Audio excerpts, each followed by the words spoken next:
Troy, what a result. A little bit of club history there. First win against United since 1986. Yeah, we didn't know that. We didn't know that before the game, so that's nice for us. Back-to-back wins. Obviously, we've had spoke about it before, the toughest start of any club this season, and to come out of that, I think that's what, 7 points now. That's massive for a club like us. So yeah, we'll enjoy tonight, and trying to get this guy to stop scoring is a problem.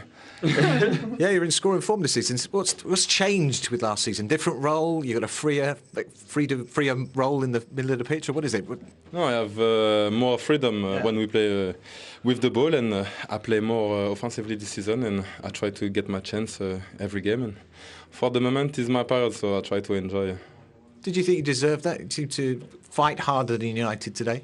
Yeah, we deserve. Yeah, of course, we deserve 3 points today. We deserve to score more goals on the first half, but we didn't. And when they score, we show what we can do, and we finish the game so nice.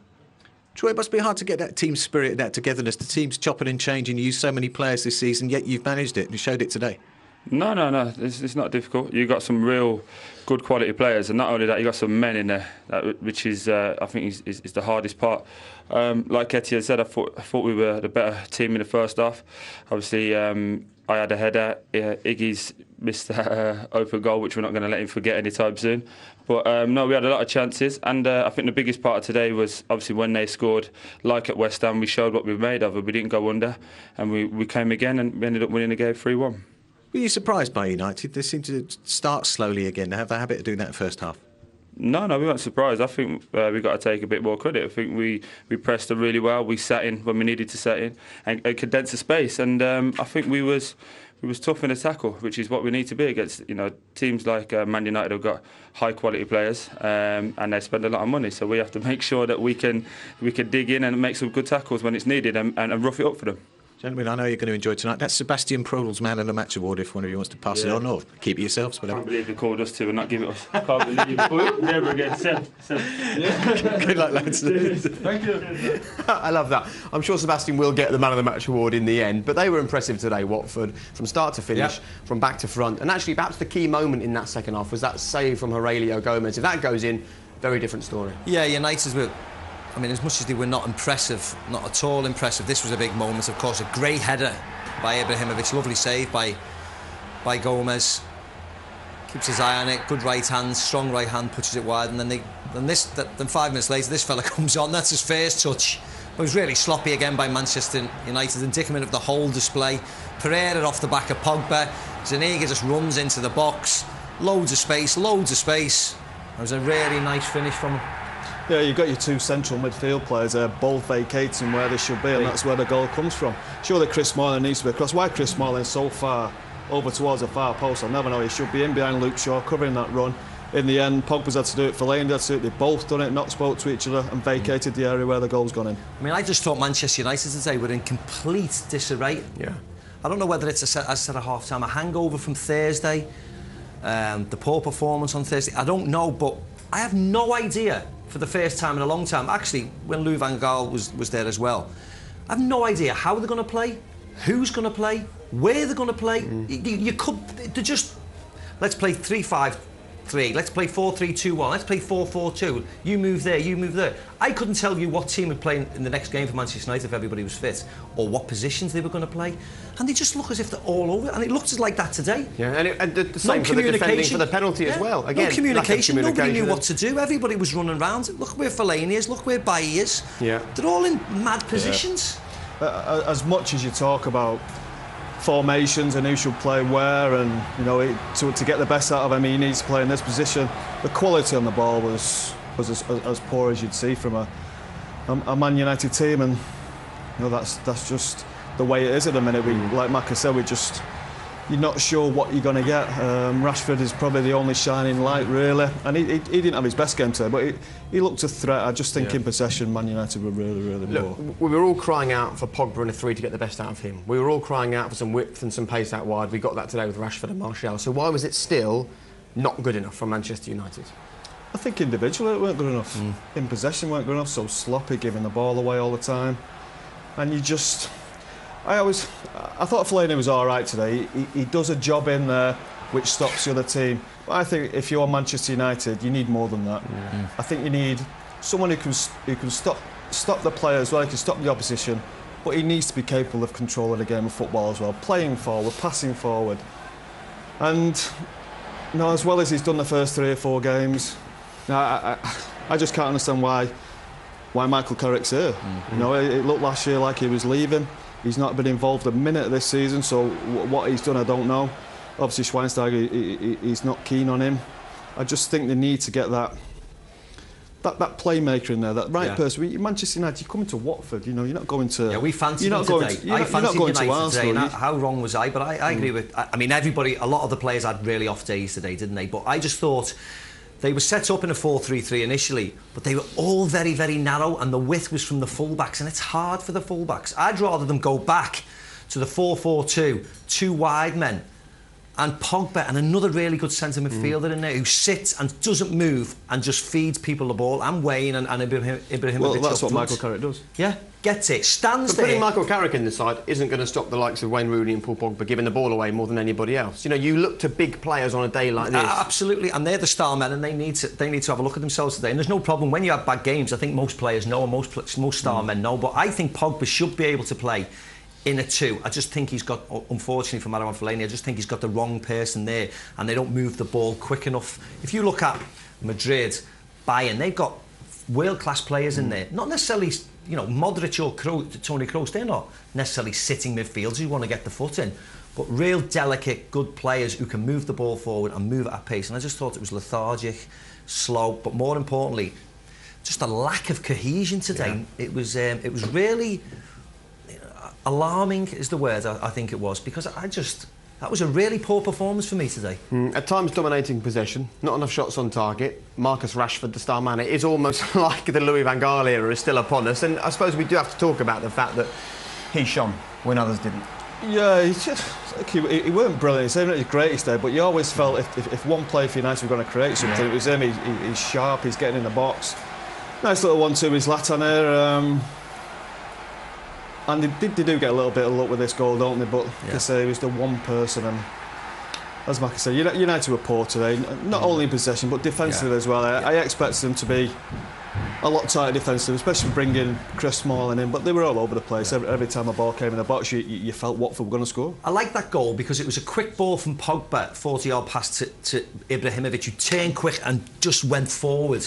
Lovely 1-2, and that's sort of like the United of old. Yeah. But it was just in very, very, very small patches today, and regardless of possession, as Troy Deeney said eloquently in his interview, they knew that they'd have possession. Yeah. They sat back, they defended when they did, and they fought and they worked hard, and they got the just rewards. As I said, I fancied United today, but Watford were great in the end, and they ran out really worthy winners. There was a little sticky patch where we thought, well, are United going to get back into it? Are they going to go on and win it like United of old? But they dug deep, defended well, and they were big and strong and aggressive. And the substitutes who came on, Success and Zuniga, played their part as well. So again, you'd have to say well done to the manager. And that's something really for Jose Mourinho to think about. There was plenty of chances for Watford early on. They got the first goal. This was not a fluke win for them. They won this game fair and square. They were the better side throughout. Yeah, they were the better side. And that's his job, isn't it, now, to try and solve problems. I think he's got 22 players to choose a team from. Something's not right. The cohesion of the team just isn't there. You say they had a lot of possession. I don't really think they're in control. Was that a foul? It could have been, yeah. Of course it could have been. I don't know. It's difficult to say. I can see why the referee hasn't given it. But still, there's a long way to go there. Yeah. And the goals come from the same place. Fellaini, Pogba, not playing in their position. So what does Jose do now then? He made 8 changes for the Europa League game. He left his big men at home. He gave them a rest. Wayne Rooney had a rest ahead of this to try and be as fresh as possible. Well, we mentioned it before, didn't we? Three losses in a week. I think Fletcher alluded to it. 2002 Porto, that's happened. Now the pressure will start to build. He's 6 points behind Man City, very early on, of course, but 6 points behind a really strong team. He must be scratching his head. I am. He is. I bet you most of the Manchester United fans are thinking, what's going on here? We're getting through games, Hull, Bournemouth, but they're not great teams. They've been beaten. They've been, sort of. And traditionally, Jose has a big impact at teams. He arrives and they respond to him straight away. and they're not responding to him. Well, they did the first 4 games. They were all right. They won games, as Steve said. There were games. It wasn't the hardest games in the world. No, the games you expect to win. But there's still a way game. Watford's a game you expect to win. He needs to find the right mix of players. I think he has, like I said before, he's got 20, 22 players. But I don't think there's much of a difference between the starting lineup and you look at the bench. I think he could play either a Schneidlin or a Carrick, a Fellaini or a Schneidlin. Does it make the team any better or any weaker? There's Michael Carrick on the pitch actually with Daley Blinds just having a kick about. So, you know, they're all fitting well, aren't they? So you just don't know. Probably Glenn said it in commentary in the first half. I don't think Mourinho knows yet what his best selection is and where to play them, and he's just hoping it starts to gel, it starts to fit in together very, very soon, because any more of these performances, they'll be in 10th place because the league is so close at this moment in time because we've only played a few games. And then the pressure will start to ramp up again, and they've got another Europa League game, and it's like, oh, another journey. I mean, I know they're at home, but, you know, they'll start travelling again, and it will not get any easier for them. The pressure, if Liverpool keep on winning and City keep on winning and someone else keeps on winning, the pressure will really start to ramp up here for them. OK, well, Jose Mourinho is live with Des Kelly right now, so let's get the reaction then from the Manchester United manager. Jose, successive Premier League defeats. How concerned are you, sir? I'm always concerned when we don't get the results we want. So that's an obvious situation. What about the first goal? There's some controversy around that, debate about whether he fouled the man. I think no debate. I think no controversy. I think that is an obvious situation, like it was obvious last week against Man City. But it's something that I cannot control, and I cannot even be critical with. Were you happy with the tempo and the creativity, particularly in the first half? Not really. Not really. I think in the first half, for about 25-30 minutes, we didn't play well, and that is something that we can control, we can improve, we can work on it. Then the referee and the linesman mistake is not under my control. I can't do nothing to improve it. And in the second half, we were much better. We get the draw, and after that we were the team. And Gomez makes a phenomenal save, and the lucky is again something that we cannot control. We cannot control the referee, we cannot control the lucky moments.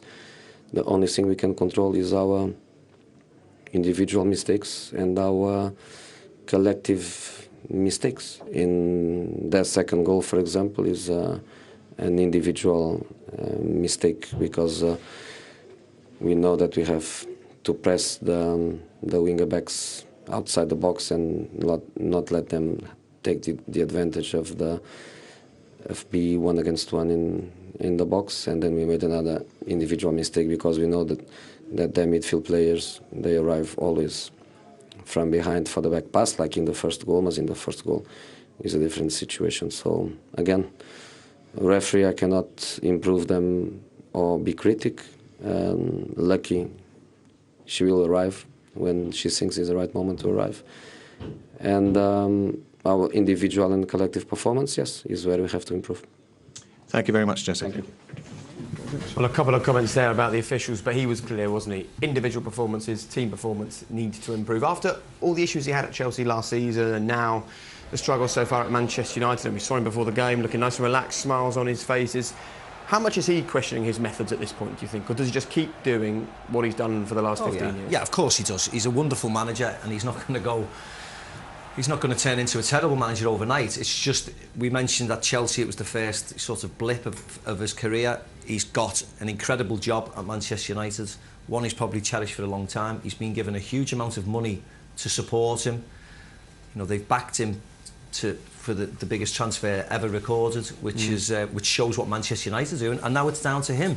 If he can't get it right on the pitch, they're gonna have to do something drastic, aren't they? Because he has to You can't lose again and again and again and wait for it. You have to hit the ground running when you're a big manager in a big league. The pressure's on. We mentioned at the start of the season, when Conte, Klopp, Jose and Guardiola, there's only one of them going to win the league, and there's going to be pressure on the other three. Of course there is. And the pressure's going to start straight away because the performances are not good enough. And I imagine when he took the job, he didn't look at Northampton away in the League Cup and think, that's the one that really matters. But suddenly that becomes a huge game.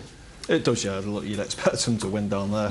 I think the problem's a bit deeper than thinking about Northampton. You need to get the league form right. That's the aim. I think now we're getting the right players in, getting the right blend in. Players need to defend properly as well, which was a struggle, but I'm sure they'll get it right. I'm sorry about this. We'll give you a job as a pundit and we just make you watch Man United struggling for 2 seasons, but I'm sure it will turn around eventually. Macca will give you a hug when we come off there.